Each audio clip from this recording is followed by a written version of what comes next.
तर मित्रांनो, माझ्यासारखं असं लहानपणी कोण कोण होतं जे साबुदाण्याची खिचडी खाण्यासाठी उपवास पकडायचे.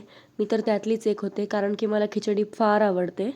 तसंच काल एकादशी होती म्हणून मी इथे खिचडी बनवत आहे. मला उपवास नव्हता, पण घरच्यांसाठी बनवत आहे. इथे मी 2 छोटे बटाटे कट करून घेते आहे, मीडियम साईजचे. तुमच्याकडे उकडलेले बटाटे असतील तर ते घाला, त्याने खिचडी अजून मऊ होईल. पण मी इथे अचानक बनवत आहे म्हणून मी कच्चे बटाटे वापरले आहेत. कढाईमध्ये तूप टाकून त्याच्यामध्ये बटाटे परतून घ्यायचे आहेत. ते शिजले का वरतून हिरवी मिरची आणि शेंगदाण्याचं वाटण घालायचं आहे. ते छान परतलं की साबुदाणा टाकायचं आहे. छान हे सगळं मिक्स करून 2-3 मिनटं परतून घ्यायचं आहे हाय फ्लेमवर. वरतून मीठ आणि थोडीशी साखर घालायची आहे. साखरेने अजून चव वाढते. आणि झाकण देऊन अशी 5-6 मिनटं खिचडी परतून झाल्यावर खिचडी तयार.